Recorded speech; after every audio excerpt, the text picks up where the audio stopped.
ਸਾਹਿਬ ਜੀ ਦੀ ਅਪਾਰ ਬਖਸ਼ਿਸ਼ ਦੇ ਨਾਲ ਆਪ ਸਭ ਜੋ ਹਰ ਰੋਜ਼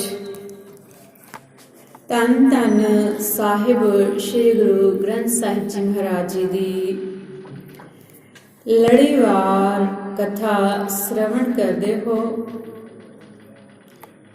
ਸਮਾਂ ਹੈ ਉਸ ਕਥਾ ਦੇ ਨਾਲ ਜੁੜਨ ਦਾ। ਗੁਰੂ ਸਾਹਿਬ ਕਿਰਪਾ ਕਰਨ ਆਪ ਹੀ ਵਿੱਚ ਵਿਚਰ ਕੇ ਆਪਣੀ ਬਾਣੀ ਦੀ ਵਿਚਾਰ ਕਰਵਾ ਲੈਣ। ਵਿਚਾਰ ਆਰੰਭ ਕਰਨ ਤੋਂ ਪਹਿਲਾਂ ਸਾਰੇ ਹੀ ਅਸੀਸ ਬਖਸ਼ਦੇ ਹੋਏ ਗੁਰਫਤਿਹ ਪ੍ਰਵਾਨ ਕਰੋ ਜੀ। ਵਾਹਿਗੁਰੂ ਜੀ ਕਾ ਖਾਲਸਾ, ਵਾਹਿਗੁਰੂ ਜੀ ਕੀ ਫਤਿਹ। ਕੱਲ ਤੱਕ ਅਸੀਂ ਪਿਛਲੇ 3 ਸ਼ਲੋਕਾਂ ਦੀ ਜੋ ਵਿਆਖਿਆ ਕੀਤੀ ਤੇ ਹੁਣ ਪੌੜੀ ਦੀ ਵਿਚਾਰ ਅਸੀਂ ਆਰੰਭ ਕਰਨੀ ਹੈ। ਪੌੜੀ ਦੇ ਵਿੱਚ ਗੁਰੂ ਸਾਹਿਬ ਜੀ ਨੇ ਸਾਨੂੰ ਸਮਝਾਇਆ ਹੈ ਕਿ ਉਸ ਕਰਤੇ ਦੀ ਕੀਮਤ ਕੋਈ ਨਹੀਂ ਦੱਸ ਸਕਦਾ। ਕਈ ਮਨੁੱਖ ਸੰਸਾਰ ਦੇ ਉੱਤੇ ਆਏ ਤੇ ਆ ਕੇ ਇੱਥੋਂ ਚਲੇ ਗਏ ਤੇ ਉਹਨਾਂ ਨੇ ਉਸ ਦੀ ਕੀਮਤ ਪਾਉਣ ਦਾ ਯਤਨ ਕੀਤਾ ਕਿ ਪਰਮਾਤਮਾ ਕਿੰਨਾ ਕੁ ਵੱਡਾ ਹੈ। ਉਸ ਦੇ ਗੁਣਾਂ ਦਾ ਪਤਾ ਲਗਾਉਣ ਦੀ ਕੋਸ਼ਿਸ਼ ਕੀਤੀ, ਪਰ ਅਖੀਰ ਤੇ ਉਹ ਹਾਰ ਗਏ। ਉਸ ਦੇ ਗੁਣਾਂ ਦਾ ਅੰਤ ਨਹੀਂ ਹੋਇਆ। ਉਸ ਦੇ ਗੁਣ ਇੰਨੇ ਹਨ ਕਿ ਅਸੀਂ ਭਾਵੇਂ ਉਸ ਦੇ ਗੁਣਾਂ ਦੀ ਵਿਆਖਿਆ, ਉਸ ਦੇ ਗੁਣਾਂ ਦੀ ਵਿਚਾਰ, ਆਪਣੇ ਜਿੰਨੇ ਦਿੱਤੇ ਸਵਾਸ ਹਨ ਅਸੀਂ ਸਾਰੇ ਸਵਾਸਾਂ ਦੇ ਨਾਲ ਕਰਦੇ ਰਹੀਏ ਤੇ ਭਾਵੇਂ ਜਦੋਂ ਤੋਂ ਸਮਾਂ ਬਣਿਆ ਹੈ ਤੇ ਜੀਵ ਬਣੇ ਹਨ ਤੇ ਜਦੋਂ ਇਸ ਸਮੇਂ ਨੇ ਸਮਾਪਤ ਹੋਣਾ ਹੈ ਤੇ ਜੀਵਾਂ ਨੇ, ਇਹਨਾਂ ਜ਼ਿੰਦਗੀਆਂ ਨੇ ਸਮਾਪਤ ਹੋ ਜਾਣਾ ਹੈ, ਉਦੋਂ ਤੱਕ ਉਸ ਕਰਤਾਰ ਦੇ ਗੁਣ ਬਿਆਨ ਕੀਤੇ ਜਾਣ ਤੇ ਉਸ ਦੇ ਗੁਣਾਂ ਦਾ ਅੰਤ ਨਹੀਂ ਪੈ ਸਕਦਾ, ਕਿਉਂਕਿ ਉਸ ਦੇ ਗੁਣ ਬੇਅੰਤ ਹਨ। ਬੇਅੰਤਾ ਬੇਅੰਤ ਗੁਣ ਤੇਰੇ, ਕੇਤਕ ਗਾਵਾਂ ਰਾਮ। ਕਿ ਹੇ ਬੇਅੰਤ ਪ੍ਰਭੂ ਜੀਓ, ਤੁਸੀਂ ਬੇਅੰਤ ਹੋ, ਤੁਹਾਡਾ ਕੋਈ ਅੰਤ ਨਹੀਂ। ਬੇਅੰਤਾ ਹੈ ਬੇਅੰਤ ਪ੍ਰਭੂ ਜੀਓ, ਬੇਅੰਤ ਗੁਣ ਤੇਰੇ। ਤੁਸੀਂ ਆਪ ਵੀ ਬੇਅੰਤ ਹੋ ਤੇ ਆਪ ਜੀ ਦੇ ਗੁਣ ਵੀ ਬੇਅੰਤ ਹਨ, ਜਿਨ੍ਹਾਂ ਦਾ ਅੰਤ ਨਹੀਂ ਹੋ ਪਾਇਆ ਜਾ ਸਕਦਾ। ਕੇਤਕ, ਕੇਤਕ ਦਾ ਭਾਵ ਕਿੰਨੇ ਕੁ, ਕਿ ਹੇ ਪ੍ਰਭੂ ਜੀਓ, ਮੈਂ ਆਪ ਜੀ ਦੇ ਕਿੰਨੇ ਕੋ ਗੁਣਾਂ ਨੂੰ ਬਿਆਨ ਕਰਾਂ, ਗਾਵਾਂ ਤੇ ਆਪਣੀ ਰਸਨਾ ਦੇ ਨਾਲ ਉਚਾਰਨ ਕਰਨਾ ਕਰਾਂ। ਸੋ ਇਸ ਕਰਕੇ ਸਾਡਾ ਤਾਂ ਇਹੀ ਕਹਿਣਾ ਫੱਬਦਾ ਹੈ ਕਿ ਜੇ ਉਸਦੇ ਗੁਣ ਗਾਉਂਦੇ ਗਾਉਂਦੇ ਉਸਦੇ ਵਿੱਚ ਅਭੇਦ ਹੋ ਜਾਈਏ, ਉਸਦੇ ਗੁਣਾਂ ਨੂੰ ਲੱਭਣ ਨਾ ਜਾਈਏ ਕਿ ਉਸਦੇ ਗੁਣਾਂ ਦਾ ਅਖੀਰ ਅਸੀਂ ਪਾ ਲਵਾਂਗੇ, ਨਹੀਂ ਪਾ ਸਕਦੇ। ਸੋ ਉਸਦੇ ਵਿੱਚ ਸਮਾਉਣ ਜੋਗੇ ਬਣ ਜਾਈਏ, ਬਸ ਇੰਨਾ ਕੁ ਕਾਫੀ ਹੈ ਕਿ ਉਹ ਆਪਣੇ ਚਰਨਾਂ ਦੇ ਵਿੱਚ ਜਗ੍ਹਾ ਦੇ ਦੇਵੇ। ਉਸਦੇ ਚਰਨਾਂ ਤੋਂ ਸ਼ੁਰੂਆਤ ਹੈ ਤੇ ਫਿਰ ਉਸਦੇ ਅਖੀਰ ਤੱਕ ਪਹੁੰਚਣ ਦੀ ਇੱਛਾ ਸਾਡੀ ਨਾ ਰਹੇ, ਬਸ ਚਰਨਾਂ ਦੇ ਵਿੱਚ ਰਹਿ ਜਾਈਏ। ਕੀਮਤ ਕਹਿਣ ਨਾ ਜਾਈਏ, ਪੌੜੀ ਦੀ ਆਰੰਭਤਾ ਦੇ ਵਿੱਚ ਕਹਿ ਰਹੇ ਹਨ, ਸੱਚ ਸ਼ਾਹ ਅਡੋਲ ਹੈ। ਉਸ ਸੱਚੇ ਸ਼ਾਹ ਦੀ, ਉਸ ਅਡੋਲ ਪਰਮਾਤਮਾ ਦੀ ਜੋ ਅਡੋਲ ਹੈ, ਜਿਸ ਨੂੰ ਡੁਲਾਇਆ ਨਹੀਂ ਜਾ ਸਕਦਾ। ਕਿ ਅਸੀਂ ਕਹੀਏ ਕਿ ਰੱਬ ਜੀ ਬੜੇ ਭੈੜੇ ਹਨ, ਸਾਡੇ ਵਿੱਚ ਉਹ ਔਗਣ ਪੈਦਾ ਕਰ ਦਿੰਦੇ ਹਨ, ਸਮਾਜ ਦੇ ਵਿੱਚ ਉਹ ਬੁਰਾਈਆਂ ਪੈਦਾ ਕਰਦੇ ਹਨ, ਸਾਨੂੰ ਉਹ ਬੁਰਾਈਆਂ ਨਜ਼ਰ ਆਉਂਦੀਆਂ ਹਨ ਕਿਉਂਕਿ ਸਾਡੀ ਅੱਖ ਓਝੀ ਹੈ। ਜਿਨ੍ਹਾਂ ਦੀ ਪਛਾਣਨ ਵਾਲੀ ਅੱਖ ਬਣ ਗਈ, ਉਹਨਾਂ ਨੇ ਦੁਸ਼ਮਣਾਂ ਦੇ ਵਿੱਚ ਵੀ ਪਰਮਾਤਮਾ ਨੂੰ ਦੇਖਿਆ ਤੇ ਦੇਖ ਕੇ ਕਹਿ ਦਿੱਤਾ ਕਿ ਇਹ ਵੀ ਉਸੇ ਦੇ ਬਣਾਏ ਜੀਵ ਹਨ, ਇਹਨਾਂ ਦਾ ਕੋਈ ਕਸੂਰ ਨਹੀਂ। ਤੇ ਸਾਡੀ ਆਮ ਮਨੁੱਖਾਂ ਦੀ ਕੋਈ ਬੁਰਾਈ ਕਰੇ ਕਿ ਅਸੀਂ ਕੋਈ ਕੰਮ ਮਾੜਾ ਕਰ ਦਿੱਤਾ ਤੇ ਅਸੀਂ ਡੋਲ ਜਾਂਦੇ ਹਾਂ, ਪਰ ਰੱਬ ਦੀ ਕੁਦਰਤ ਦੇ ਵਿੱਚ ਸਾਰਾ ਕੁਝ ਹੋ ਰਿਹਾ ਹੈ। ਹਰ ਇੱਕ ਪ੍ਰਕਾਰ ਦੇ ਜੀਵ ਹਨ, ਹਰ ਇੱਕ ਪ੍ਰਕਾਰ ਦੇ ਕੰਮ ਹੋ ਰਹੇ ਹਨ, ਤੇ ਅਸੀਂ ਅਕਸਰ ਰੱਬ ਨੂੰ ਮਾੜਾ ਕਹਿਣ ਵਾਲੇ ਲੋਕਾਂ ਨੂੰ ਦੇਖਦੇ ਹਾਂ ਕਿ ਰੱਬ ਨੇ ਪਤਾ ਨਹੀਂ ਇਹ ਕੰਮ ਕਿਉਂ ਕੀਤਾ। ਅਸੀਂ ਸਲਾਹਕਾਰ ਬਣ ਜਾਂਦੇ ਹਾਂ, ਜਦ ਕਿ ਸਾਡੀ ਹੈਸੀਅਤ ਇੱਕ ਕੀੜੀ ਜਿੰਨੀ ਵੀ ਨਹੀਂ, ਤੇ ਅਸੀਂ ਰੱਬ ਨੂੰ ਸਲਾਹ ਦੇਣ ਜੋਗੇ ਬਣਦੇ ਹਾਂ ਕਿ ਆਹ ਉਹਨੇ ਮਾੜਾ ਕਰਤਾ। ਸਾਨੂੰ ਪਤਾ ਸੀ ਕਿ ਚੰਗਾ ਹੈ, ਸਾਨੂੰ ਪਤਾ ਸੀ ਕਿ ਇਹ ਠੀਕ ਹੈ, ਪਰ ਉਹਨੇ ਮਾੜਾ ਕਰਤਾ। ਲੋ ਜੀ, ਰੱਬ ਨੂੰ ਸਲਾਹਾਂ ਦੇਵਾਂਗੇ ਤੇ ਅਸੀਂ ਰੱਬ ਨਾ ਬਣ ਜਾਵਾਂਗੇ? ਨਹੀਂ।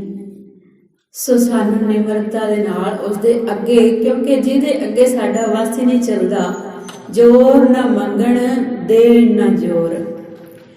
ਜੇ ਅਸੀਂ ਕੁਝ ਪ੍ਰਾਪਤੀ ਕਰਨੀ ਹੈ, ਕੁਝ ਲੈਣਾ ਹੈ, ਤੇ ਅਸੀਂ ਉਹਨੂੰ ਕਹੀਏ ਕਿ ਧੱਕੇ ਨਾਲ ਦੇ ਦੇ ਰੱਬ ਜੀ, ਅਸੀਂ ਤਾਂ ਤੇਰੇ ਤੋਂ ਲੈ ਕੇ ਰਹਿਣੀ ਹੈ ਇਹ ਚੀਜ਼, ਤੇ ਜ਼ੋਰ ਦੇ ਨਾਲ ਅਸੀਂ ਭਲਾ ਉਸ ਤੋਂ ਲੈ ਲਵਾਂਗੇ। ਕਿ ਸਾਡੇ ਘਰ ਦੇ ਵਿੱਚ ਸਾਨੂੰ ਪੁੱਤਰ ਦੀ ਲੋੜ ਹੈ, ਅਸੀਂ ਰੱਬ ਨੂੰ ਕਹੀਏ ਨਹੀਂ ਵੀ ਮੈਂ ਤਾਂ ਲੈਣਾ ਹੀ ਹੈ, ਤੈਨੂੰ ਦੇਣਾ ਹੀ ਪਊਗਾ। ਨਹੀਂ, ਧੱਕੇ ਨਾਲ ਨਹੀਂ। ਜ਼ੋਰ ਨਾ ਮੰਗਣ ਦੇਣ ਨਾ ਜ਼ੋਰ। 9 ਵਜੇ ਤੱਕ ਰੇਡ ਕਰ ਲੈ ਜੀ। ਤੇ ਨਾ ਹੀ ਦੇਣ ਦੇ ਵਿੱਚ ਕੋਈ ਸਾਡਾ ਜ਼ੋਰ ਚੱਲਦਾ ਹੈ ਕਿ ਅਸੀਂ ਕਹੀਏ ਕਿ ਅਸੀਂ ਰੱਬ ਨੂੰ ਆਪਣਾ ਕੁਝ ਅਰਪਣ ਕਰ ਸਕਦੇ ਹਾਂ। ਅਸੀਂ ਕੀ ਅਰਪਣ ਕਰਨ ਜੋਗੇ ਹਾਂ, ਜਦ ਲਿਆ ਹੀ ਸਾਰਾ ਕੁਝ ਉਸ ਦੇ ਕੋਲੋਂ ਹੈ। ਇਹ ਜੋ ਪਹਿਲੇ ਨੰਬਰ ਤੇ ਸਾਡਾ ਸਰੀਰ ਮਿਲਿਆ, ਇਸ ਸਰੀਰ ਦੀ ਕੋਈ ਕੀਮਤ ਹੈ? ਕਿਉਂਕਿ ਉਹ ਜੋ ਕਰਦਾ ਹੈ, ਕਹਿੰਦੇ ਬੇਅੰਤਾ ਬੇਅੰਤ ਗੁਣ ਤੇਰੇ, ਉਹ ਬੇਅੰਤ ਹੈ ਤੇ ਉਸਦੇ ਗੁਣ ਬੇਅੰਤ ਹਨ। ਤੇ ਸਾਡੇ ਸਰੀਰ ਦੇ ਅੰਦਰ ਜੋ ਢਾਂਚਾ ਹੈ, ਅੰਦਰ ਸਿਰ ਤੋਂ ਲੱਗ ਕੇ ਪੈਰਾਂ ਤੱਕ, ਕੀ ਅਸੀਂ ਉਸ ਢਾਂਚੇ ਦਾ ਮੁੱਲ ਦੇ ਸਕਦੇ ਹਾਂ? ਕੀ ਅਸੀਂ ਬਾਹਰਲੇ ਅੰਗਾਂ ਦਾ ਮੁੱਲ ਦੇ ਸਕਦੇ ਹਾਂ? ਇਹਨਾਂ ਹੱਥਾਂ ਦਾ, ਇਹਨਾਂ ਪੈਰਾਂ ਦਾ, ਇੱਕ ਇੱਕ ਉਂਗਲੀ ਦਾ, ਇੱਕ ਕੰਨ ਦਾ, ਇੱਕ ਅੱਖ ਦਾ, ਜਾਂ ਆਪਣੇ ਦੰਦਾਂ ਦਾ, ਜਾਂ ਜੀਭ ਦਾ, ਜਾਂ ਕਿਸੇ ਵੀ ਤਰੀਕੇ ਦੇ ਨਾਲ ਕੋਈ ਸਾਡੇ ਪੈਰ ਦੀ ਉਂਗਲ, ਪੈਰ ਦਾ ਕੋਈ ਮਾੜਾ ਜਿਹਾ ਟੇਢਾ ਹੋ ਜਾਵੇ ਪਾਸਾ, ਕੋਈ ਗੋਡਾ ਟੇਢਾ ਹੋ ਜਾਵੇ, ਕੋਈ ਢਿੱਡ ਦੇ ਅੰਦਰ ਕੋਈ ਬਿਮਾਰੀ ਹੋਵੇ, ਕੋਈ ਪੈਰ ਦੇ ਅੰਦਰ ਹੋਵੇ, ਦੱਸੋ ਕਿਵੇਂ ਅਸੀਂ ਉਹਦਾ ਦੇ ਸਕਦੇ ਹਾਂ ਜੀ? ਕਿਵੇਂ ਅਸੀਂ ਉਸ ਦੀ ਕੀਮਤ ਪਤਾ ਕਰ ਸਕਦੇ ਹਾਂ? ਤੇ ਫਿਰ ਉਸਨੇ ਸਾਡੇ ਅੰਦਰ, ਦੇਖੋ ਜੀ, ਉਹ ਦਿਮਾਗ ਉਹਨੇ ਕਿੱਥੇ ਪਾਇਆ? ਸਾਡੀ ਸੋਚ, ਇਹ ਮਨ ਜਿਹੜਾ ਭੱਜ ਭੱਜ ਕੇ ਜਾਂਦਾ ਹੈ, ਤੇ ਫਿਰ ਫੜਨ ਦੇ ਤਰੀਕੇ ਦੱਸੇ, ਆਪ ਹੀ ਦੱਸੇ ਕਿ ਭਾਈ ਇਹਨੂੰ ਐ ਫੜਨਾ, ਕਾਬੂ ਕਰਨਾ। ਸੰਗਤ ਦੇ ਵਿੱਚ ਆਓ, ਰੱਬ ਦਾ ਨਾਮ ਜਪੋ ਤੇ ਮਨ ਨੂੰ ਆਖਿਆ ਕਰੋ, ਮਨ ਰੇ ਫਿਰ ਰਹੋ, ਮਤ ਕਤ ਜਾਹੀ ਜੀਓ। ਇਹ ਮੇਰੇ ਮਨ, ਤੂੰ ਟਿਕ ਕੇ ਰਿਹਾ ਕਰ, ਕਿਤੇ ਜਾਇਆ ਨਾ ਕਰ ਭੱਜ ਕੇ, ਕਿਉਂਕਿ ਇਹ ਸਕਿੰਟਾਂ ਦੇ ਵਿੱਚ ਪਤਾ ਨਹੀਂ ਕਿੱਥੋਂ ਕਿੱਥੋਂ ਦੀਆਂ ਸੈਰਾਂ ਕਰ ਆਉਂਦਾ ਹੈ। ਕਹਿੰਦੇ ਸਭ ਨਾਲੋਂ ਤੇਜ਼ ਰਫ਼ਤਾਰ ਇਸ ਮਨ ਦੀ ਹੈ। ਦੁਨੀਆ ਦੇ ਵਿੱਚ ਇੰਨੇ ਵਹੀਕਲ, ਹਵਾਈ ਜਹਾਜ਼ ਤੇ ਪਤਾ ਨਹੀਂ ਕੀ ਕੀ ਕੁਝ ਬਣ ਗਿਆ, ਤੇ ਕਹਿੰਦੇ ਸਭ ਤੋਂ ਤੇਜ਼ ਰਫ਼ਤਾਰ ਇਸ ਮਨ ਦੀ ਹੈ ਕਿ ਸਕਿੰਟਾਂ ਦੇ ਵਿੱਚ ਪਤਾ ਨਹੀਂ ਕਿੱਥੋਂ ਕਿੱਥੋਂ ਦੀ ਯਾਤਰਾ ਕਰਕੇ ਆ ਜਾਂਦਾ ਹੈ। ਤੇ ਅਸੀਂ ਉਸ ਦੇ ਗੁਣਾਂ ਦਾ ਅੰਦਾਜ਼ਾ ਲਗਾਉਣ ਵਾਲੇ ਹੁੰਦੇ ਕੌਣ ਹਾਂ? ਲੂਣ ਦੀਆਂ ਡਲੀਆਂ ਦੀ ਗੱਲ ਆਉਂਦੀ ਹੈ ਕਿ ਸਮੁੰਦਰ ਦੇ ਕਿਨਾਰੇ ਰਹਿੰਦੀਆਂ ਸਨ, ਡਲੇ ਸਨ ਵੱਡੀਆਂ ਵੱਡੀਆਂ, ਤੇ ਇੱਕ ਡਲੀ ਦੇ ਮਨ ਦੇ ਵਿੱਚ ਆਈ ਕਿ ਮੈਂ ਉਸ ਸਮੁੰਦਰ ਦਾ ਪਤਾ ਲਗਾਉਣਾ ਹੈ ਕਿ ਸਮੁੰਦਰ ਦਾ ਅਖੀਰ ਕਿੱਥੇ ਹੈ, ਸਮੁੰਦਰ ਦਾ ਅਖੀਰ ਕਿੱਥੇ ਹੈ। ਬਾਕੀ ਡਲੀਆਂ ਨੇ ਉਸ ਡਲੀ ਨੂੰ ਰੋਕਿਆ ਕਿ ਨਹੀਂ, ਆਪਾਂ ਪਤਾ ਨਹੀਂ ਕਰ ਸਕਦੇ, ਤੂੰ ਇੱਥੇ ਬੈਠੀ ਰਹਿ, ਇੱਕ ਜਗ੍ਹਾ ਤੇ ਟਿਕੀ ਰਹਿ। ਤੇ ਕਹਿੰਦੀ ਨਹੀਂ, ਮੈਂ ਤਾਂ ਪਤਾ ਕਰਕੇ ਆਉਂਗੀ। ਤੇ ਸਮੁੰਦਰ ਦੇ ਵਿੱਚ ਜਾਂਦੀ ਹੈ ਤੇ ਜਾਂਦੀ ਹੈ, ਤੇ ਕਿਉਂਕਿ ਲੂਣ ਦੀ ਡਲੀ ਹੈ, ਲੂਣ ਦਾ ਸੁਭਾਅ ਹੈ, ਪਾਣੀ ਦੇ ਵਿੱਚ ਜਾਂਦਾ ਹੈ ਤੇ ਖੁਰ ਜਾਂਦਾ ਹੈ। ਤੇ ਉਹ ਪਾਣੀ ਦੇ ਵਿੱਚ ਜਾ ਕੇ, ਸਮੁੰਦਰ ਵਿੱਚ ਜਾ ਕੇ ਖੁਰ ਜਾਂਦੀ ਹੈ। ਅਖੀਰ ਉਹਨੇ ਕਿੱਥੇ ਜਾਣਾ ਸੀ, ਉਹ ਸ਼ੁਰੂ ਦੇ ਵਿੱਚ ਹੀ ਆਪਣਾ ਆਪਾ ਖਤਮ ਕਰ ਦਿੰਦੀ ਹੈ। ਅੰਤ ਕੋ ਚਾਹਣ ਜੇ ਗਏ ਸੇ ਆਏ ਅੰਤ ਗਵਾਏ। ਕਹਿੰਦੇ ਆਪਣਾ ਅੰਤ ਹੀ ਗਵਾ ਕੇ ਆ ਗਏ, ਉਹਨਾਂ ਦਾ ਆਪਣਾ ਅਖੀਰ ਹੋ ਗਿਆ। ਕਹਿੰਦੇ ਅੰਤ ਉਸ ਦਾ, ਪਰਮਾਤਮਾ ਦਾ ਅਖੀਰ ਕੋਈ ਨਹੀਂ ਪਾ ਸਕਦਾ, ਕਿਉਂਕਿ ਪਰਮਾਤਮਾ ਵੀ ਇੱਕ ਸਮੁੰਦਰ ਦੇ ਵਾਂਗ ਹੈ। ਇੱਕ ਉਦਾਹਰਣ ਦਿੱਤੀ ਜਾਂਦੀ ਹੈ ਕਿ ਜਿਵੇਂ ਸਮੁੰਦਰ ਦਾ ਕੋਈ ਅੰਤ ਨਹੀਂ ਪਾ ਸਕਦਾ, ਕੋਈ ਲੂਣ ਦੀ ਡਲੀ ਅੰਤ ਨਹੀਂ ਪਾ ਸਕਦੀ, ਕਿਉਂਕਿ ਸਮੁੰਦਰ ਦਾ ਜਲ ਖਾਰਾ ਹੈ। ਇਸ ਕਰਕੇ ਇਹ ਇੱਕ ਉਦਾਹਰਣ ਬਣਾਈ ਗਈ ਹੈ ਸਮਝਾਉਣ ਦੇ ਲਈ ਮਨੁੱਖ ਨੂੰ। ਸੋ ਗੁਰੂ ਸਾਹਿਬ ਜੀ ਅੱਜ ਕਹਿ ਰਹੇ ਹਨ, ਕੀਮਤ ਕਹਿਣ ਨਾ ਜਾਈਏ, ਕਿ ਉਸ ਦਾਤੇ ਦੀ ਕੀਮਤ, ਉਸ ਦਾ ਮੁੱਲ ਨਹੀਂ ਦੱਸਿਆ ਜਾ ਸਕਦਾ। ਅਮੁੱਲ ਗੁਣ, ਅਮੁੱਲ ਵਪਾਰ। ਉਸ ਪਰਮਾਤਮਾ ਦੇ ਗੁਣ ਅਮੁੱਲ ਹਨ, ਉਸ ਦਾ ਵਪਾਰ ਵੀ ਅਮੁੱਲ ਹੈ। ਕਿ ਜੇ ਕੋਈ ਕਵੇ ਕਿ ਮੈਂ ਉਸ ਦਾਤੇ ਦੇ ਨਾਮ ਦਾ ਵਪਾਰ ਕਰਨਾ ਹੈ, ਮੈਂ ਨਾਮ ਲੈਣਾ ਹੈ ਉਸ ਤੋਂ, ਜ਼ੋਰ ਨਾ ਮੰਗਣ ਦੇਣ ਨਾ ਜ਼ੋਰ, ਆਪਾਂ ਪਹਿਲਾਂ ਗੱਲ ਕੀਤੀ ਸੀ ਕਿ ਨਾ ਅਸੀਂ ਜ਼ੋਰ ਨਾਲ ਕੁਝ ਲੈ ਸਕਦੇ ਹਾਂ ਤੇ ਨਾ ਦੇ ਸਕਦੇ ਹਾਂ। ਤੇ ਜਿਹੜੇ ਨਾਮ ਲੈਣ ਵਾਲੇ ਹਨ, ਉਸ ਤੋਂ ਕੁਝ ਲੈਣ ਵਾਲੇ ਹਨ। ਜਿਹੜੀ ਮੇਨ ਵਸਤੂ ਹੈ ਲੈਣੀ ਹੈ, ਗੁਣ ਲੈਣੇ ਹਨ ਜੋ ਨਾਮ ਦੇ ਵਿੱਚ ਹਨ, ਨਾਮੀਆਂ ਦੇ ਵਿੱਚ ਹਨ। ਅਮੁੱਲ, ਉਹ ਅਮੁੱਲ ਹਨ, ਉਹ ਗੁਣ ਅਮੁੱਲ ਹਨ ਤੇ ਉਹਨਾਂ ਗੁਣਾਂ ਦਾ ਵਪਾਰ ਵੀ ਅਮੁੱਲ ਹੈ। ਅਮੁੱਲ ਗੁਣ, ਅਮੁੱਲ ਵਪਾਰ, ਅਮੁੱਲ ਵਪਾਰੀਏ। ਫਿਰ ਉਹਨਾਂ ਗੁਣਾਂ ਦਾ ਜੋ ਵਪਾਰ ਕਰਨ ਵਾਲੇ ਵਪਾਰੀ ਹਨ, ਹਰ ਨਾਮ ਕੇ ਵਪਾਰੀ ਹਰ ਭਗਤ ਹੈ। ਜਮ ਜਾ ਗਾਤੀ ਤਿਨਾ ਨੇੜ ਨ ਜਾ। ਕਿ ਹਰ ਕੇ ਨਾਮ ਕੇ ਵਪਾਰੀ ਜੋ ਹਨ, ਉਹ ਹਰੀ ਦੇ ਭਗਤ ਹਨ, ਪਰਮਾਤਮਾ ਨੂੰ ਪਾਉਣ ਵਾਲੇ, ਪ੍ਰੇਮ ਵਾਲੇ ਹਨ।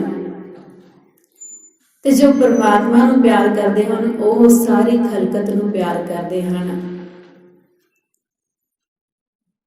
ਤੇ ਉਹਨਾਂ ਦੇ ਨੇੜੇ ਜਮ ਜਾਗਾਤੀ ਤਿਨਾ ਨੇੜ ਨਾ ਜਾ। ਜੋ ਮਸੂਲੀਆ ਜਮ ਹੈ, ਜੋ ਸਾਰਿਆਂ ਦੇ ਵਸੂਲੀ ਕਰਦਾ ਹੈ ਆਇਆਂ ਦੀ, ਤੇ ਕਹਿੰਦੇ ਉਹ ਉਹਨਾਂ ਦੇ ਨੇੜੇ ਵੀ ਨਹੀਂ ਜਾਂਦਾ। ਦੂਰੋਂ ਪ੍ਰਤਾਪ ਤੁਮਾਰਾ ਦੇਖ ਕੇ ਜਮਦੂਤ ਛੱਡ ਜਾਏ। ਕਹਿੰਦੇ ਉਹ ਜਮ ਦੂਰੋਂ ਹੀ ਭੱਜ ਜਾਂਦਾ ਉਹਨਾਂ ਨੂੰ ਦੇਖ ਕੇ। ਅਮੁੱਲ ਗੁਣ, ਅਮੁੱਲ ਵਪਾਰ, ਅਮੁੱਲ ਵਪਾਰੀਏ, ਅਮੁੱਲ ਭੰਡਾਰ। ਜੋ ਉਸਦੇ ਨਾਮ ਦਾ ਵਪਾਰ ਕਰਦੇ ਹਨ, ਨਾਮ ਨੂੰ ਜਪਦੇ ਹਨ, ਪਾ ਲੈਂਦੇ ਹਨ, ਉਸ ਤੋਂ ਲੈਂਦੇ ਹਨ ਨਾਮ ਦੀ ਦਾਤ। ਤੇ ਕਹਿੰਦੇ ਉਹ ਵਪਾਰੀ ਵੀ ਅਮੁੱਲ ਹੋ ਜਾਂਦੇ ਹਨ। ਉਹਨਾਂ ਦਾ ਦੁਨੀਆ ਮੁੱਲ ਨਹੀਂ ਪਾ ਸਕਦੀ ਕਿ ਅਸੀਂ ਇਸ ਬੰਦੇ ਨੂੰ ਪੈਸੇ ਦੇ ਨਾਲ ਖਰੀਦ ਸਕਦੇ ਹਾਂ ਜਾਂ ਕਿਸੇ ਤਰੀਕੇ ਦੇ ਨਾਲ ਇਸ ਨੂੰ ਹਰਾ ਸਕਦੇ ਹਾਂ। ਉਸ ਦੇ ਜੋ ਮਨ, ਜੋ ਉਸ ਦੇ ਅੰਤਰਕਰਨ ਉਸ ਪਰਮਾਤਮਾ ਦੇ ਨਾਲ ਜੁੜਿਆ ਹੈ, ਉਸ ਕਰਕੇ ਉਹ ਆਪ ਅਮੁੱਲ ਹੋ ਜਾਂਦਾ ਹੈ। ਅਮੁੱਲ ਵਪਾਰੀ, ਉਹ ਵਪਾਰੀ ਅਮੁੱਲ ਹੋ ਗਏ। ਛੋਟੇ ਸਾਹਿਬਜ਼ਾਦੇ, ਕੌਣ ਉਹਨਾਂ ਨੂੰ ਡੁਲਾ ਸਕਿਆ? ਬਹੁਤ ਪ੍ਰਕਾਰ ਦੇ ਉਹਨਾਂ ਦੇ ਅੱਗੇ ਲਾਲਚ ਰੱਖੇ ਗਏ ਕਿ ਤੁਹਾਡੇ ਹੂਰਾਂ ਦੇ ਨਾਲ ਵਿਆਹ ਕੀਤੇ ਜਾਣਗੇ ਤੇ ਤੁਹਾਨੂੰ ਮਹਿਲਾਂ ਦੇ ਰਾਜੇ ਬਣਾਇਆ ਜਾਵੇਗਾ, ਪਰ ਉਹ ਨਹੀਂ ਡੋਲੇ, ਅਮੁੱਲ ਹੋ ਗਏ। ਅਮੁੱਲ ਵਪਾਰੀਏ, ਅਮੁੱਲ ਭੰਡਾਰ। ਤੇ ਪਰਮਾਤਮਾ ਜੀ ਦੇ ਦਰ ਦੇ ਵਿੱਚ ਜੋ ਨਾਮ ਦੇ ਭੰਡਾਰ ਹਨ, ਉਹ ਵੀ ਅਮੁੱਲ ਹਨ। ਕਿ ਅਸੀਂ ਕਹੀਏ ਕਿ ਅਸੀਂ ਕੁਝ ਮੁੱਲ ਦੇ ਕੇ ਉਸ ਤੋਂ ਖਰੀਦ ਲਵਾਂਗੇ, ਕਹਿੰਦੇ ਨਹੀਂ ਉਹ ਲਿਆ ਜਾ ਸਕਦਾ। ਕਿ ਅਸੀਂ ਕਹੀਏ ਕਿ ਆਹ ਚੀਜ਼ ਲੈ ਲੈ ਸਾਡੇ ਤੋਂ, ਦੇ ਅਸੀਂ ਵਪਾਰ ਕਰਦੇ ਹਾਂ। ਅਸੀਂ ਨਾ ਅਰਦਾਸ ਕਰਦੇ ਹਾਂ, ਅਸੀਂ ਕਹਿੰਦੇ ਹਾਂ ਅਸੀਂ ਨਾ ਬਾਬਾ ਜੀ ਤੁਸੀਂ ਸਾਨੂੰ ਇਹ ਚੀਜ਼ ਦੇ ਦਿਓ ਤੇ ਅਸੀਂ ਇਹ ਚੜਾਵਾ ਚੜਾਵਾਂਗੇ। ਜਦ ਸਾਰਾ ਕੁਝ ਉਸੇ ਦਾ ਦਿੱਤਾ ਹੈ ਤੇ ਅਸੀਂ ਆਪਣੇ ਵੱਲੋਂ ਉਹਨੂੰ ਕੁਝ ਵੀ ਨਹੀਂ ਦੇ ਸਕਦੇ। ਸੋ ਉਸ ਦੇ ਅੱਗੇ ਸਦਾ ਅਰਦਾਸ ਕਰੀਏ ਕਿ ਤੂੰ ਦਾਤਾ ਦਾਤਾਰ, ਤੇਰਾ ਦਿੱਤਾ ਖਾਵਣਾ। ਕਿ ਤੂੰ ਦਾਤਾ ਹੈ, ਦੇਣ ਵਾਲਾ ਹੈ ਤੇ ਤੇਰਾ ਦਿੱਤਾ ਹੀ ਅਸੀਂ ਖਾ ਰਹੇ ਹਾਂ। ਤੇ ਤੇਰਾ ਦਿੱਤਾ ਹੀ ਅਸੀਂ ਵਰਤ ਰਹੇ ਹਾਂ ਤੇ ਅਸੀਂ ਸਦਾ ਨਿਮਰਤਾ ਦੇ ਵਿੱਚ ਰਹੀਏ। ਤੂੰ ਨਾ ਕਦੇ ਸਾਨੂੰ ਭੁੱਲੇ। ਜਦ ਉਹ ਸਾਨੂੰ ਕਦੇ ਨਹੀਂ ਭੁੱਲੇਗਾ ਤੇ ਫਿਰ ਸਾਰੀਆਂ ਚੀਜ਼ਾਂ ਆਪੇ ਹੀ ਅੱਗੇ ਆ ਜਾਣਗੀਆਂ। ਇੱਕ ਕਹਾਣੀ ਆਉਂਦੀ ਹੈ ਕਿ ਇੱਕ ਰਾਜਾ ਹੈ ਤੇ ਉਹ ਯਾਨੀ ਕਿ ਉਸਦੇ ਘਰ ਦੇ ਵਿੱਚ ਪੁੱਤਰ ਨਹੀਂ ਤੇ ਉਸਨੂੰ ਕਿਸੇ ਨੇ ਸਲਾਹ ਦਿੱਤੀ, ਕਿਸੇ ਪੀਰ ਫਕੀਰ ਨੇ ਮੰਨ ਲਈਏ ਕਿ ਤੁਸੀਂ ਸਵੇਰੇ ਉੱਠ ਕੇ ਤੁਸੀਂ ਜਦੋਂ ਬਾਹਰ ਨਿਕਲੋ ਤੇ ਤੁਹਾਨੂੰ ਜਿਹੜੀ ਵੀ ਲੜਕੀ ਮਿਲੇ ਤੁਸੀਂ ਉਸ ਦੇ ਨਾਲ ਸ਼ਾਦੀ ਕਰ ਲਓ ਤੇ ਤੁਹਾਡੇ ਘਰ ਪੁੱਤਰ ਹੋ ਜਾਵੇਗਾ। ਤੇ ਸਵੇਰੇ ਉੱਠ ਕੇ ਜਦੋਂ ਬਾਹਰ ਨਿਕਲਦਾ ਹੈ ਤੇ ਇੱਕ ਬਾਹਰ ਕੰਮ ਕਰਨ ਵਾਲੀ, ਕੂੜਾ ਚੁੱਕਣ ਵਾਲੀ ਬੋਰੀਆਂ ਦੇ ਵਿੱਚ ਇਕੱਠਾ ਕਰਦੀਆਂ ਫਿਰਦੀਆਂ ਹਨ ਤੇ ਉਹ ਕੁੜੀ ਦੇਖਦਾ ਹੈ ਤੇ ਉਹਦੇ ਨਾਲ ਵਿਆਹ ਕਰ ਲੈਂਦਾ ਹੈ। ਖਿਨ ਮੈਂ ਰਾਓ ਰੰਗ ਕੋ ਕਰਈ, ਰੰਗ ਰਾਓ ਕਰ ਡਾਰੇ। ਕਹਿੰਦੇ ਇੱਕ ਸਕਿੰਟ ਦੇ ਵਿੱਚ ਰਾਜੇ ਨੂੰ ਰੰਗ ਤੇ ਰੰਗ ਨੂੰ ਰਾਜਾ ਬਣਾ ਦਿੰਦਾ ਹੈ ਤੇ ਉਹ ਜੋ ਕੂੜਾ ਚੱਕਣ ਵਾਲੀ ਉਹ ਕੁੜੀ ਰਾਣੀ ਬਣ ਜਾਂਦੀ ਹੈ। ਤੇ ਇਹ ਉਸਦੇ ਕੰਮ ਹਨ, ਤਾਂ ਹੀ ਉਹ ਅਮੁੱਲ ਆਖਿਆ ਜਾਂਦਾ ਹੈ, ਉਸਦੇ ਗੁਣ ਅਮੁੱਲ ਹਨ ਕਿ ਉਹਦੇ ਵਿੱਚ ਇੰਨੀ ਤਾਕਤ ਹੈ, ਉਹ ਇੱਕ ਸਕਿੰਟ ਦੇ ਵਿੱਚ ਪਾਸਾ ਪਲਟ ਕੇ ਰੱਖ ਦਿੰਦਾ ਹੈ। ਤੇ ਅਸੀਂ ਆਪਣੀ ਹਉਮੈ ਦੇ ਅਧੀਨ ਸਦਾ ਕੰਮ ਕਰਦੇ ਹਾਂ ਤੇ ਉਸ ਨੂੰ ਭੁੱਲ ਜਾਂਦੇ ਹਾਂ। ਕੀਮਤ ਕਹਿ ਨਾ ਜਾਈਏ, ਉਸ ਦੀ ਕੀਮਤ ਕਹੀ ਨਹੀਂ ਜਾ ਸਕਦੀ। ਸੱਚ ਉਹ ਆਪ ਸੱਚਾ ਹੈ, ਸੱਚਾ ਉਹ ਜੋ ਕਾਇਮ ਰਹਿਣ ਵਾਲਾ ਹੈ। ਅਸੀਂ ਸਾਰੇ ਝੂਠੇ ਹਾਂ, ਅਸੀਂ ਕਿਉਂਕਿ ਅੱਜ ਆਏ ਹਾਂ, ਅੱਜ ਹਾਂ, ਕੱਲ ਚਲੇ ਜਾਵਾਂਗੇ। क्योंकि जिसने नाश हो जाना है, जिसने चला जाना है, वो झूठ है। पैसा असी अज कमाते हाँ ते फिर खर्चते हाँ ते वो खत्म हो जाता है। ते इस करके ये झूठ है, जो भी बनया है झूठ है, जो भी दिखता है ये नाशवंत है, झूठ है। पर जो परमात्मा सानू दिखाई नहीं दिंदा इन्हां अखां दे नाल, ओह सच है। कल भी सच सी, अज भी सच है ते आउण वाले समय दे विच भी उसने सच रहना है, उसनू कोई मिटा नहीं सकता। सच शाह कह दिता कि वह शाहूकार है, सब तो वड्डा अडोल है, वह अडोल है, उसनू किसी प्रकार का कोई फर्क नहीं पैंदा। कोई भला कहो भावें बुरा कहो, जो उसके सेवक हैं वह भी अडोल हुंदे हैं, उन्होंने भी कोई भावें भला कवे ते भावें माड़ा कवे ते कहंदे वो सदा अडोल रहते हैं, क्योंकि उसनू जप जप के वो उसकी अवस्था प्राप्त कर लेंदे हैं। सिद्ध साधिक ज्ञानी ध्यानियां, सिद्ध जिन्होंने सिद्धियां प्राप्त कर लिया, साधक जो सिद्धियां प्राप्त करन ते लगे हुए हैं कि असीं ये सिद्धियां प्राप्त कर लिए, साडे कोल करामाती ताकतां आ जाण, परमात्मा जी नूं जप रहे हैं ते होर यतन कर रहे हैं। ज्ञानी जो ज्ञानवान मनुख हैं, ध्यानियां जो ध्यान सुरत जोड़न वाले हैं। कौन तुद नौ तोलै, कहते इन्हां सारियां दे विचों कौन है जो तेनू तोल सके कि परमात्मा जी इन्ने मुल दे विच मिल सकते हैं, उन्हां दा भार इन्ना कु है, इन्नी कु कीमत लग सकती है। कहते इन्हां सारियां दे विचों कोई भी कहते केड़ा है अजिहा कि तेनू तोल सके, तेरा माप दस सके कि तू किड्डा को वड्डा है, किन्ने दे विच मिल जाता है। मेरी प्रीत गोबिंद स्यों जिन घटै, मैं तो मोल महंगी लई जी सटै। कहते मेरी प्रीत परमात्मा जी दे नाल हरगिज घट नहीं सकती। क्यों नहीं घट सकती? क्योंकि मैं यह किवें लई है, मैं तो मोल महंगी लई, बड़े महंगे मुल लिती है। जी सटै, अपना जी सट दिता अगे, मन दियां इच्छावां मार दित्तियां कि मेरे जी दे विच जो कुछ आउंदा है मैं वो काम नहीं करदा, मैं वो काम करदा हाँ जो मेरे वाहिगुरू नूं चंगा लगदा है। इन्ने महंगे मुल लई ते कहंदे हुण ਪ੍ਰੀਤ ਘਟ ਨਹੀਂ ਸਕਦੀ। ਇਹ ਦਿਨੋਂ ਦਿਨ ਡੂੰਘੀ ਗੂੜੀ ਹੁੰਦੀ ਜਾਂਦੀ ਹੈ। ਇਹ ਰੰਗ ਹਰ ਰੋਜ਼ ਗੂੜਾ ਹੁੰਦਾ ਹੈ। ਇਹ ਪ੍ਰੀਤ ਕਦੇ ਵੀ ਘਟਦੀ ਨਹੀਂ। ਗੁਰੂ ਨਾਨਕ ਦੇਵ ਜੀ ਮਹਾਰਾਜ ਜਦੋਂ ਸੰਸਾਰ ਨੂੰ ਦੇਖਦੇ ਹਨ ਕਿ ਕਿੱਧਰ ਨੂੰ ਜਾ ਰਿਹਾ ਹੈ, ਰੱਬ ਨੂੰ ਭੁੱਲ ਰਿਹਾ ਹੈ, ਚੁੱਪ ਕਰ ਗਏ, ਬੋਲ ਨਹੀਂ ਸਨ ਰਹੇ। ਮਾਤਾ ਪਿਤਾ ਨੂੰ ਚਿੰਤਾ ਹੋਈ ਕਿ ਇਹ ਜੋ ਬੱਚਾ ਹੈ ਇਹ ਬੋਲਦਾ ਹੀ ਨਹੀਂ। ਤਾਂ ਹੁਣ ਵੈਦ ਬੁਲਾਇਆ ਗਿਆ।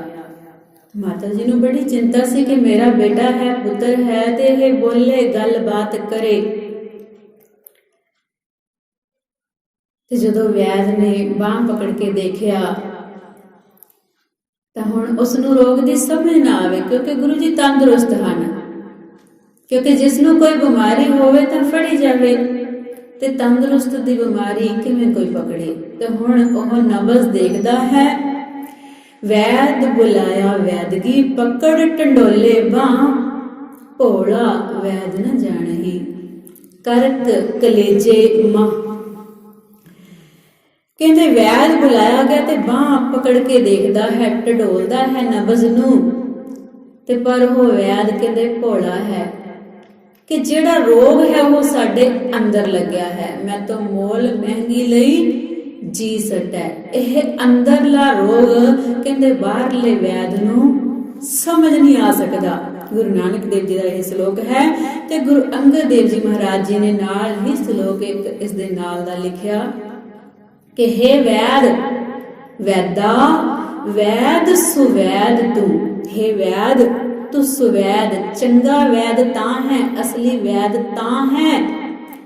ਪਹਿਲਾ ਰੋਗ ਪਛਾਣ, ਕਿ ਤੂੰ ਪਹਿਲਾਂ ਆਪਣੇ ਰੋਗ ਦੀ ਵੀ ਪਛਾਣ ਕਰਕੇ ਤੈਨੂੰ ਵੀ ਰੋਗ ਲੱਗਿਆ ਹੋਇਆ ਹੈ, ਤੈਨੂੰ ਵੀ ਉਹ ਰੋਗ ਲੱਗਿਆ ਹੈ, ਤੇ ਤੂੰ ਪਹਿਲਾਂ ਆਪਣੇ ਰੋਗ ਦੀ ਪਛਾਣ ਕਰ, ਤਾਂ ਹੀ ਤੂੰ ਦੂਜੇ ਦਾ ਇਲਾਜ ਕਰ ਸਕੇਗਾ। ਐਸਾ ਦਾਰੂ ਲੋੜ ਲਹੋ, ਕਹਿੰਦੇ ਤੂੰ ਅਜਿਹਾ ਦਾਰੂ ਬਣਾ, ਅਜਿਹੀ ਦਵਾਈ ਬਣਾ ਜਿਤ ਵੰਜੈ ਰੋਗਾਂ ਘਾਣ। ਕਹਿੰਦੇ ਜਿਹੜੇ ਦਾਰੂ ਨੂੰ, ਜਿਹੜੀ ਦਵਾਈ ਨੂੰ ਖਾਣ ਦੇ ਨਾਲ ਕਹਿੰਦੇ ਰੋਗਾਂ ਦਾ ਜੋ ਘਾਣ ਹੈ ਕਹਿੰਦੇ ਉਹ ਖਤਮ ਹੋ ਜਾਵੇ। ਰੋਗਾਂ ਦੀ ਕਹਾਣੀ ਕਹਿੰਦੇ ਇੱਕ ਰੋਗਾਂ ਦਾ ਜਿਵੇਂ ਢੇਰ ਕਹਾਣੀ ਬਣਾਉਂਦੇ ਹਨ, ਪਾਣੀ ਨੂੰ ਚਿੱਕੜ ਮਿਲਾ ਕੇ, ਮਿੱਟੀ ਮਿਲਾ ਕੇ ਤੇ ਕਹਾਣੀ ਕਰਦੇ ਹਨ, ਤਾਂ ਢੇਰ ਸਾਰਾ ਬਣ ਜਾਂਦਾ ਹੈ। ਤੇ ਕਹਿੰਦੇ ਰੋਗ ਹੈ ਨਾ, ਇਸ ਤਰੀਕੇ ਨਾਲ ਸਾਨੂੰ ਅੰਦਰੋਂ ਚਿੰਬੜੇ ਹੋਏ ਹਨ, ਔਗਣਾ ਰੂਪੀ ਰੋਗ। ਤੇ ਕਹਿੰਦੇ ਜਿੱਤ ਵੰਜਿਆ ਰੋਗਾਂ ਘਾਣ, ਕਹਿੰਦੇ ਇਹ ਰੋਗਾਂ ਦਾ ਘਾਣ, ਰੋਗਾਂ ਦਾ ਢੇਰ ਕਹਿੰਦੇ ਸਾਰਾ ਇਹ ਅੰਦਰੋਂ ਮੁੱਕ ਜਾਵੇ। ਕਹਿੰਦੇ ਤੂੰ ਅਜਿਹੀ ਦਵਾਈ ਬਣਾ ਜਿੱਤ ਦਾਰੂ ਰੋਗ ਉੱਠੀਐ। ਜਿਹੜੀ ਦਾਰੂ ਦੇ ਨਾਲ, ਜਿਹੜੀ ਦਵਾਈ ਦੇ ਨਾਲ ਰੋਗ ਚਲੇ ਜਾਣ, ਤਨ ਸੁਖ ਵਸੈ ਆਏ। ਕਹਿੰਦੇ ਫਿਰ ਉਸ ਦਵਾਈ ਦੇ ਨਾਲ ਕਹਿੰਦੇ ਤਨ ਦੇ ਵਿੱਚ ਸੁਖ ਜਿਹੜਾ ਹੈ ਉਹ ਆ ਕੇ ਵਸ ਜਾਂਦਾ ਹੈ। ਗੁਰੂ ਅਰਜਨ ਦੇਵ ਜੀ ਮਹਾਰਾਜ ਆਖਦੇ ਹਨ, ਸਰਬ ਰੋਗ ਕਾ ਔਖਦ ਨਾਮ, ਕਿ ਜੋ ਪਰਮਾਤਮਾ ਦਾ ਨਾਮ ਹੈ ਉਹ ਸਾਰੇ ਰੋਗਾਂ ਦੀ ਦਵਾਈ ਹੈ। ਔਖਦ ਭਾਵ ਦਵਾਈ, ਸਰਬ ਸਾਰਿਆਂ, ਸਰਬ ਰੋਗ ਕਾ ਔਖਦ ਨਾਮ, ਕਿ ਸਾਰਿਆਂ ਰੋਗਾਂ ਦੀ ਦਵਾਈ ਪਰਮਾਤਮਾ ਜੀ ਦਾ ਨਾਮ ਹੈ। ਰੋਗ ਗਵਾਹੈ ਆਪਣਾ ਤਾਂ ਨਾਨਕ ਵੈਦ ਸਤਾਏ। ਗੁਰੂ ਅੰਗਦ ਦੇਵ ਜੀ ਮਹਾਰਾਜ ਕਹਿੰਦੇ ਕਿ ਰੋਗ ਗਵਾਏ ਆਪਣਾ, ਕਿ ਜੇ ਤੂੰ ਆਪਣਾ ਰੋਗ ਗਵਾ ਲਵੇਂ, ਅਜਿਹੀ ਦਵਾਈ ਬਣਾਵੇਂ, ਨਾਮ ਰੂਪੀ ਦਵਾਈ, ਤਾਂ ਨਾਨਕ ਵੈਦ ਸਦਾਏ। ਸਾਡਾ ਤਾਂ ਇਹ ਕਹਿਣਾ ਹੈ, ਗੁਰੂ ਅੰਗਦ ਦੇਵ ਜੀ ਮਹਾਰਾਜ ਕਹਿੰਦੇ ਕਿ ਤਾਂ ਤੂੰ ਵੈਦ ਸਦਾ ਸਕਦਾ ਹੈ, ਤਾਂ ਤੈਨੂੰ ਵੈਦ ਆਖਿਆ ਜਾ ਸਕਦਾ ਹੈ, ਤੇ ਨਹੀਂ ਤਾਂ ਤੂੰ ਵੈਦ ਨਹੀਂ। ਅਸਲ ਦੇ ਵਿੱਚ ਤੂੰ ਦੁਨਿਆਵੀ ਤੌਰ ਤੇ ਸਰੀਰ ਦੀ ਪਕੜ ਦੇ ਵਿੱਚ ਲੱਗਿਆ ਹੋਇਆ ਹੈ, ਤੈਨੂੰ ਆਤਮਾ ਦੀ ਸਮਝ ਨਹੀਂ, ਤਾਂ ਫਿਰ ਤੂੰ ਵੈਦ ਅਸਲੀ ਨਹੀਂ, ਤੂੰ ਝੂਠਾ ਹੈ, ਨਕਲੀ ਹੈ, ਤੂੰ ਦੂਸਰੇ ਦਾ ਰੋਗ ਦੂਰ ਨਹੀਂ ਕਰ ਸਕਦਾ। ਗੁਰੂ ਗੋਬਿੰਦ ਸਿੰਘ ਜੀ ਮਹਾਰਾਜ ਇੱਕ ਪਾਣੀ ਦੀ ਬੇੜੀ ਤੇ ਬੈਠ ਕੇ ਜਾਂਦੇ ਹਨ। ਜਦੋਂ ਪਾਣੀ ਦੇ ਵਿੱਚ ਬੇੜੀ ਦੇ ਬੈਠ ਕੇ ਜਾਂਦੇ ਹਨ ਤਾਂ ਉਸ ਜੋ ਮਲਾਹ ਹੈ ਉਸ ਨੂੰ ਮਜ਼ਦੂਰੀ ਦੇਣਾ ਚਾਹੁੰਦੇ ਹਨ। ਮਜ਼ਦੂਰੀ ਦੇਣਾ ਚਾਹੁੰਦੇ ਹਨ ਤੇ ਉਹ ਜੋ ਮਲਾਹ ਹੈ ਗੁਰੂ ਸਾਹਿਬ ਜੀ ਨੂੰ ਕਹਿੰਦਾ ਕਿ ਮੈਂ ਤੁਹਾਡੇ ਤੋਂ ਮਜ਼ਦੂਰੀ ਨਹੀਂ ਲੈ ਸਕਦਾ, ਤੁਹਾਡੇ ਤੋਂ ਕਿਰਾਇਆ ਨਹੀਂ ਲੈ ਸਕਦਾ। ਤਾਂ ਗੁਰੂ ਸਾਹਿਬ ਜੀ ਨੇ ਪੁੱਛਿਆ ਕਿਉਂ? ਵੀ ਤੈਨੂੰ ਲੋੜ ਹੈ, ਤੂੰ ਸਾਡੀ ਉਡੀਕ ਕਰ ਰਿਹਾ ਸੀ। ਖੈਰ ਸਾਖੀ ਲੰਬੀ ਹੈ, ਆਪਾਂ ਸੰਖੇਪ ਦੇ ਵਿੱਚ ਕਰਨ ਦੀ ਕੋਸ਼ਿਸ਼ ਕਰ ਰਹੇ ਕਿ ਤੈਨੂੰ ਲੋੜ ਸੀ, ਤੂੰ ਸਾਡੀ ਉਡੀਕ ਕਰ ਰਿਹਾ ਸੀ, ਅਸੀਂ ਤੇਰੀ ਕਿਸ਼ਤੀ ਦੇ ਵਿੱਚ ਬੈਠੇ ਹਾਂ, ਤੂੰ ਸਾਡੇ ਤੋਂ ਕਿਰਾਇਆ ਲੈ। ਤਾਂ ਹੁਣ ਉਹ ਕਹਿੰਦਾ ਕਿ ਨਹੀਂ, ਮੈਂ ਤੁਹਾਡੇ ਤੋਂ ਕਿਰਾਇਆ ਨਹੀਂ ਲੈ ਸਕਦਾ। ਤੁਸੀਂ ਵੀ ਮਲਾਹ ਹੋ, ਮੈਂ ਵੀ ਮਲਾਹ ਹਾਂ। ਮੈਂ ਇਸ ਸਮੁੰਦਰ ਦੇ ਵਿੱਚੋਂ ਲੋਕਾਂ ਨੂੰ ਪਾਰ ਕਰਾਉਂਦਾ ਹਾਂ, ਤੁਸੀਂ ਸੰਸਾਰ ਸਮੁੰਦਰ ਦੇ ਵਿੱਚੋਂ ਲੋਕਾਂ ਨੂੰ ਪਾਰ ਕਰਾਉਂਦੇ ਹੋ। ਸਾਡਾ ਦੋਨਾਂ ਦਾ ਕੰਮ ਇੱਕੋ ਹੈ ਤੇ ਇਸ ਕਰਕੇ ਮੈਂ ਤੁਹਾਡੇ ਤੋਂ ਮਜ਼ਦੂਰੀ ਨਹੀਂ ਲੈ ਸਕਦਾ। ਸੰਸਾਰ ਸਮੁੰਦੇ ਤਾਰ ਗੋਬਿੰਦੇ, ਤਾਰ ਲੈ ਬਾਪ ਬੀਠਲਾ। ਕਿ हे ਮੇਰੇ ਪਿਤਾ ਜੀਓ, हे ਬੀਠੂ ਜੀਓ, हे ਕਰਤਾਰ ਜੀਓ, ਇਹ ਜੋ ਸੰਸਾਰ ਹੈ ਸਮੁੰਦਰ ਹੈ, ਕਹਿੰਦੇ ਸਾਡੇ ਤੋਂ ਤੁਰਿਆ ਨਹੀਂ ਜਾ ਸਕਦਾ। ਤੁਸੀਂ ਆਪ ਹੀ ਕਿਰਪਾ ਕਰਕੇ ਤਾਰ ਲਵੋ ਤੇ ਇਹਨਾਂ ਰੋਗਾਂ ਦੀ ਪਛਾਣ ਕਰਵਾ ਲਓ। ਆਪ ਵੈਦ ਬਣ ਕੇ ਸਾਨੂੰ ਗੁਣਾਂ ਤੇ ਅਵਗੁਣਾਂ ਦੇ ਵਿੱਚ ਫਰਕ ਕਰਨਾ ਸਿਖਾ ਦਿਓ ਕਿ ਅਸੀਂ ਉਹਨਾਂ ਗੁਣਾਂ ਨੂੰ ਅਪਣਾ ਕੇ ਉਹਨਾਂ ਅਵਗੁਣਾਂ ਰੂਪੀ ਕਹਿੰਦੇ ਜੋ ਬਿਮਾਰੀ ਹੈ, ਰੋਗ ਹਨ, ਉਹਨਾਂ ਨੂੰ ਆਪਣੇ ਅੰਦਰੋਂ ਦੂਰ ਕਰ ਸਕੀਏ। ਸੋ ਅਜਿਹੇ ਸਾਨੂੰ ਗੁਰੂ ਸਾਹਿਬ ਜੀ ਨੇ ਕੀਮਤ ਦੱਸੀ ਹੈ ਕਿ ਅਸੀਂ ਕਿਵੇਂ ਉਸ ਪਰਮਾਤਮਾ ਨੂੰ, ਉਸ ਪਿਆਰੇ ਨੂੰ ਪ੍ਰਾਪਤ ਕਰਨਾ ਹੈ। ਮੈਂ ਤਾਂ ਮੋਲ ਮਹਿੰਗੀ ਲਈ ਜੀ ਸਟੈ। ਕਹਿੰਦੇ ਇਹ ਜੋ ਆਪਣਾ ਅੰਦਰਲਾ ਹੈ, ਆਪਣੇ ਆਪਾ ਆਪਣੀ ਹਉਮੈ ਹੈ, ਮਨ ਜੀਤੈ ਜਗ ਜੀਤ, ਆਪਣੇ ਮਨ ਨੂੰ ਜਿੱਤਣਾ ਹੈ। ਕਿ ਜੋ ਮਨ ਸਾਡਾ ਕਹਿੰਦਾ ਹੈ ਕਿ ਤੂੰ ਇਹ ਕਰ, ਗੁਰੂ ਵਾਲੇ ਪਾਸੇ ਜਾਣ ਤੋਂ ਰੋਕਦਾ ਹੈ, ਚੰਗੇ ਕੰਮ ਕਰਨ ਤੋਂ ਰੋਕਦਾ ਹੈ, ਅਸੀਂ ਮਨ ਦੇ ਉੱਤੇ ਜਿੱਤ ਪ੍ਰਾਪਤ ਕਰਨੀ ਹੈ। ਨੱਚਣ ਕੁੱਦਣ ਮਨ ਕਾ ਚਾਓ। ਕਈ ਵਾਰੀ ਇਹ ਪੰਕਤੀ ਪੜ੍ਹ ਕੇ ਅਸੀਂ ਲੋਕ ਨੱਚਦੇ ਕੁੱਦਦੇ ਦੇਖੇ ਹਨ ਕਿ ਬਾਣੀ ਦੀ ਪੰਕਤੀ ਹੈ ਨੱਚਣ ਕੁੱਦਣ ਮਨ ਕਾ ਚਾਓ, ਤੇ ਨੱਚ ਲੋ ਜੀ, ਟੱਪੋ, ਕੋਈ ਗੱਲ ਨਹੀਂ। ਅਗਲੀ ਪੰਕਤੀ ਵੀ ਪੜੋ, ਨਾਨਕ ਜਿਨ ਮਨ ਭਾਓ ਤੇ ਨਾ ਮਨ ਭਾਓ। ਜਿਨ੍ਹਾਂ ਦੇ ਮਨ ਦੇ ਵਿੱਚ ਪਰਮਾਤਮਾ ਦਾ ਡਰ ਹੈ, ਜਿਨ ਮਨ ਭਾਓ ਡਰ ਹੈ, ਤਿੰਨ ਮਨ ਤੇ ਨਾ ਮਨ ਭਾਓ, ਕਹਿੰਦੇ ਉਹਨਾਂ ਦੇ ਮਨ ਦੇ ਵਿੱਚ ਭਾਓ ਪਰਮਾਤਮਾ ਦਾ ਪ੍ਰੇਮ ਵੀ ਹੈ। ਕਿਉਂਕਿ ਜੋ ਇਸ ਬਾਣੀ ਦੇ ਵਿੱਚ ਪਿੱਛੇ ਪਹਿਲਾਂ ਨੱਚਣ ਦੀ ਗੱਲ ਹੈ ਕਿ ਘੁੰਮ ਰਹੇ ਹਨ ਲਾਟੂ ਮਧਾਣੀਆਂ ਨਗਾ ਹੋਰ ਆਸਾ ਦੀ ਵਾਰ ਪੜਿਆ ਕਰੋ ਤੇ ਫੇਰ ਹੀ ਸਮਝ ਆਵੇ ਨਾ ਕਿ ਉਹ ਵੀ ਸਾਰੇ ਨੱਚ ਰਹੇ ਹਨ, ਘੁੰਮ ਰਹੇ ਹਨ ਤੇ ਬੰਦੇ ਵੀ ਘੁੰਮੀ ਜਾਣ, ਤੇ ਫਿਰ ਫਰਕ ਕੀ ਹੋਇਆ। ਤੇ ਕਹਿੰਦੇ ਜਿਨ੍ਹਾਂ ਦੇ ਮਨ ਦੇ ਵਿੱਚ ਪਰਮਾਤਮਾ ਦਾ ਡਰ ਹੈ ਉਹ ਉਹਦੇ ਡਰ ਦੇ ਵਿੱਚ ਰਹਿੰਦੇ ਹਨ ਤੇ ਨੱਚਣ ਕੁੱਦਣ ਮਨ ਦਾ ਚਾਓ ਹੈ। ਮਨ ਦਾ ਚਾਓ ਗੁਰਮੁਖ ਮਨੁੱਖ ਨਹੀਂ ਕਰਦੇ, ਮਨ ਮੁਖ ਮਨੁੱਖ ਕਰਦੇ ਹਨ। ਤੇ ਅਸੀਂ ਮਨਮੁਖ ਨਹੀਂ ਬਣਨਾ, ਅਸੀਂ ਮਨ ਕੇ ਚਾਓ ਪੂਰੇ ਨਹੀਂ ਕਰਨੇ, ਮਨ ਨੂੰ ਜਿੱਤਣਾ ਹੈ ਤੇ ਮਨ ਨੂੰ ਜਿੱਤ ਕੇ ਹੀ ਜਗ ਨੂੰ ਜਿੱਤਿਆ ਜਾ ਸਕਦਾ ਹੈ।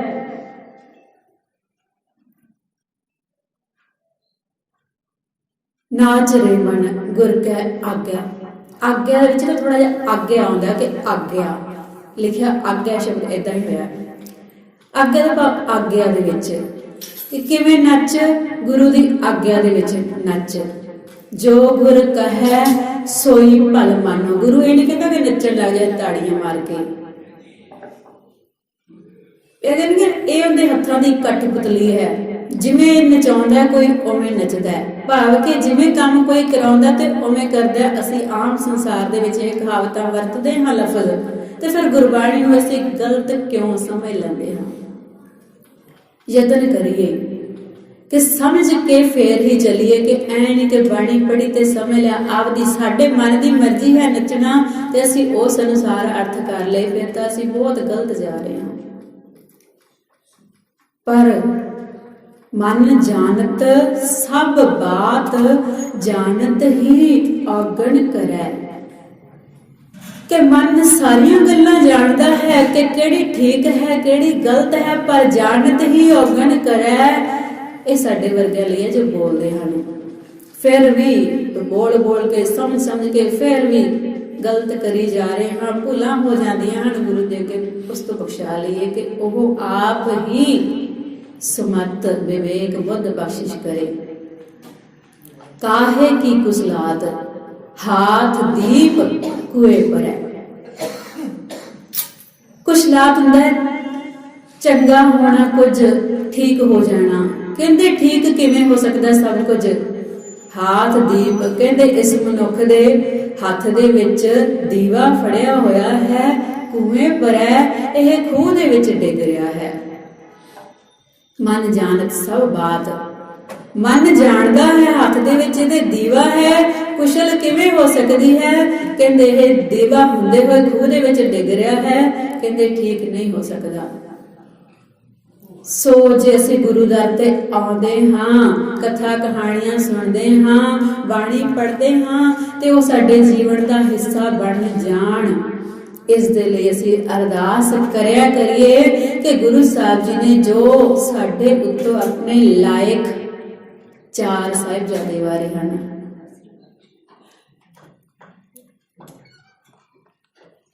ਅਸੀਂ ਕੀ ਉਸ ਤੋਂ ਆਪਣਾ ਮਨ ਨਹੀਂ ਵਾਰ ਸਕਦੇ?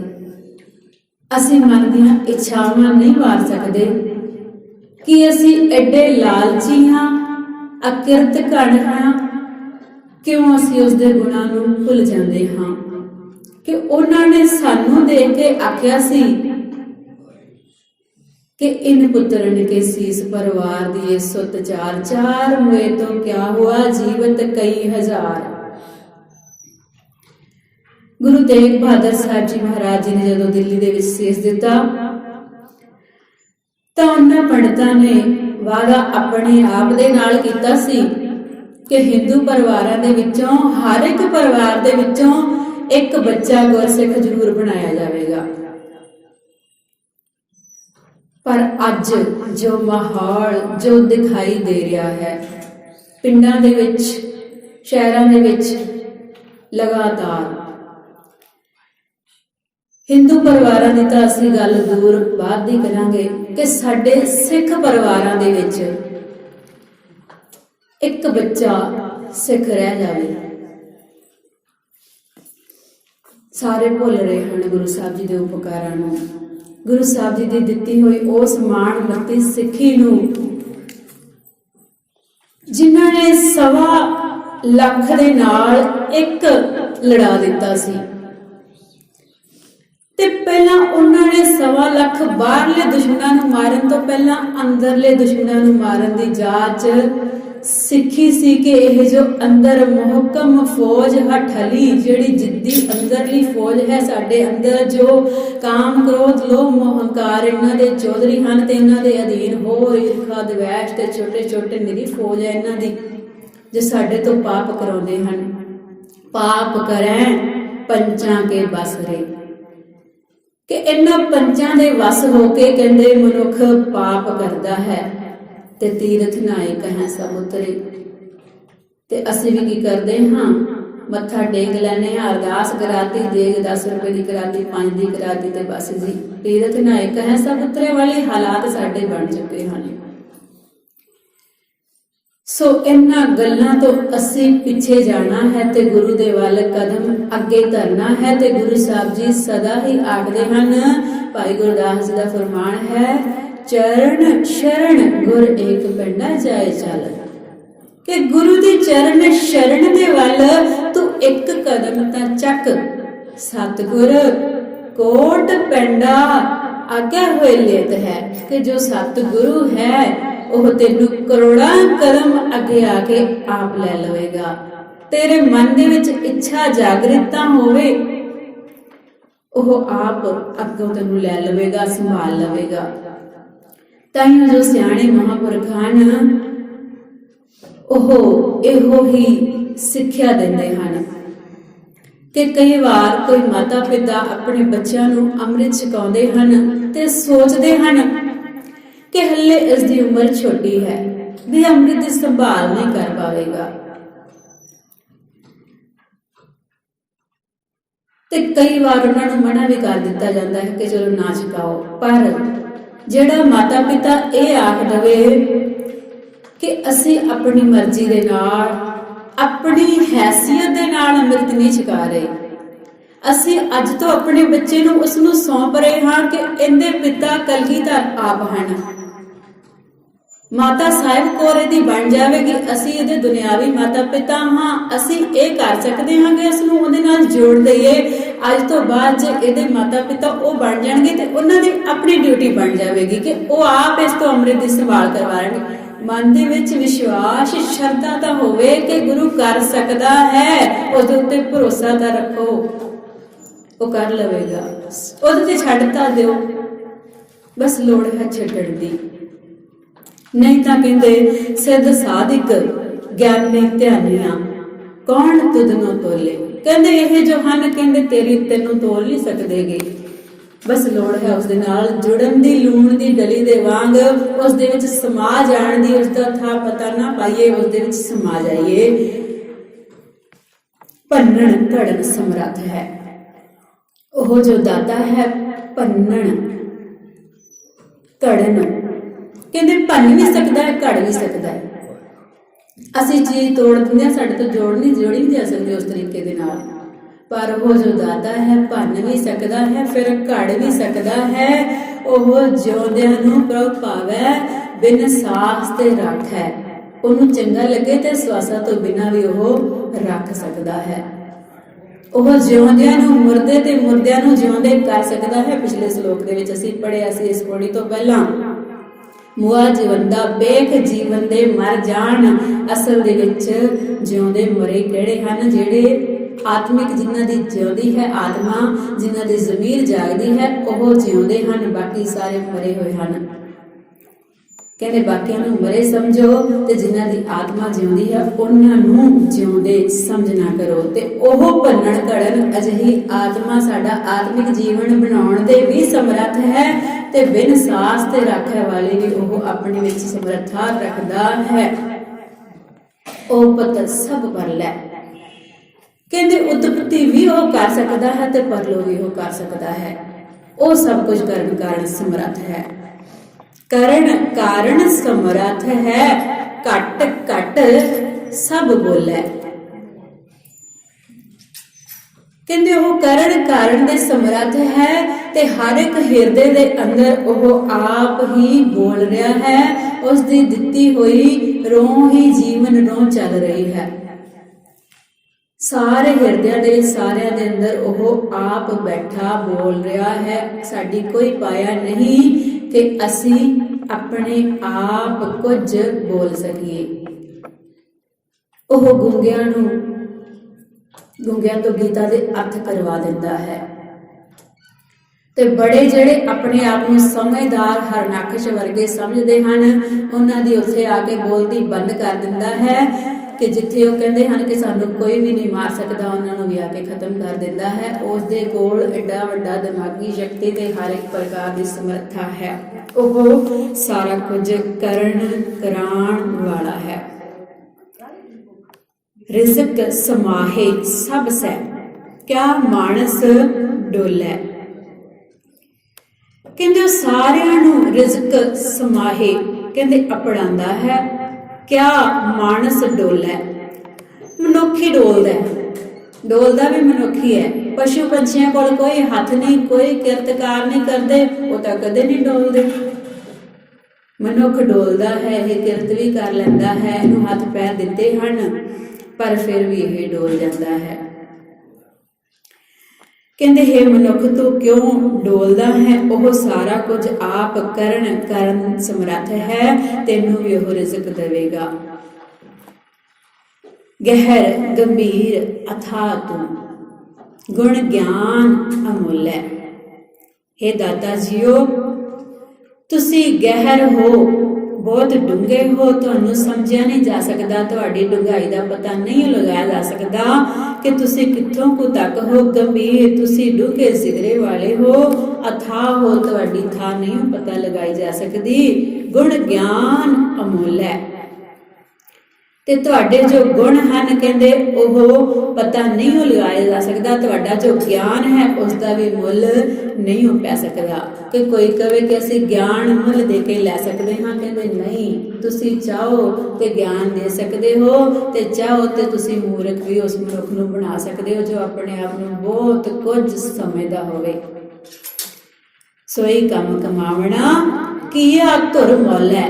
ਮੌਲਾ ਸ਼ਬਦ ਅਸੀਂ ਮੁਸਲਮਾਨ ਭਰਾਵਾਂ ਤੋਂ ਸੁਣਦੇ ਹਾਂ ਕਿ ਉਹ ਮੌਲਾ ਅੱਲਾ ਸ਼ਬਦ ਆਦਿ ਵਰਤਦੇ ਹਨ ਤੇ ਇੱਥੇ ਮੌਲਾ ਦਾ ਸ਼ਬਦ ਮੌਲਾ ਪਰਮਾਤਮਾ ਵਾਸਤੇ ਹੈ, ਪਰ ਇਸ ਦਾ ਅਰਥ ਜੋ ਹੈ ਉਹ ਹੈ ਮੌਲਾ ਸਮਾਇਆ ਹੋਇਆ ਸਾਰਿਆਂ ਦੇ ਵਿੱਚ।